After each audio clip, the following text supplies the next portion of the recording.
चीन के एक युद्धपोत के हम्बनटोटा बंदरगाह जाने को देश की सुरक्षा तथा हितों के खिलाफ करार देते हुए राज्यसभा में सरकार से इस मामले को श्रीलंका सरकार के साथ उठाने तथा देश के हितों की सुरक्षा करने की मांग की गई।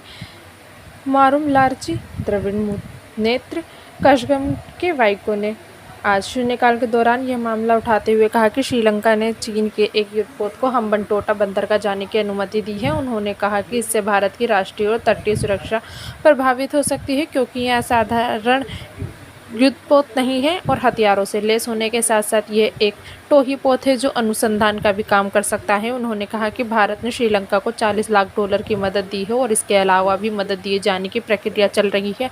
उन्होंने कहा कि भारत को श्रीलंका के साथ इस मुद्दे को राजनयिक स्तर पर उठाकर देश के हितों की रक्षा करनी चाहिए। सभापति एम वेंकैया नायडू ने कहा कि यह महत्वपूर्ण और गंभीर मामला है। भारतीय कम्युनिस्ट पार्टी के विनय विश्वम ने प्रधानमंत्री पोषण योजना का लाभ लेने के लिए आधार संख्या को ज़रूरी बनाए जाने का मुद्दा उठाते हुए कहा कि इससे अनेक लोग इस योजना का लाभ नहीं ले पा रहे हैं। उन्होंने कहा कि आधार की अनिवार्यता की शर्त को ख़त्म किया जाना चाहिए। भारतीय जनता पार्टी के ब्रजलाल ने विश्वविद्यालयों में सहायक प्रोफेसर की भर्ती के लिए विश्वविद्यालय अनुदान आयोग के दिशा निर्देशों के उल्लंघन का मामला उठाते हुए कहा कि कुछ राज्यों ने अपनी मनमर्जी से शर्तें लगा रखी हैं जो सही नहीं है। कांग्रेस के राजमणि पटेल ने मध्य प्रदेश में मनरेगा योजना में भ्रष्टाचार का मुद्दा उठाया। भाजपा के अजय प्रताप सिंह ने सेवारत तथा भूतपूर्व सैनिकों के लिए चलाई जा रही CSD कैंटीन के स्टोर से भी सैनिकों को ऑनलाइन सुविधा देते हुए होम डिलीवरी की व्यवस्था करने की मांग की। भाकपा के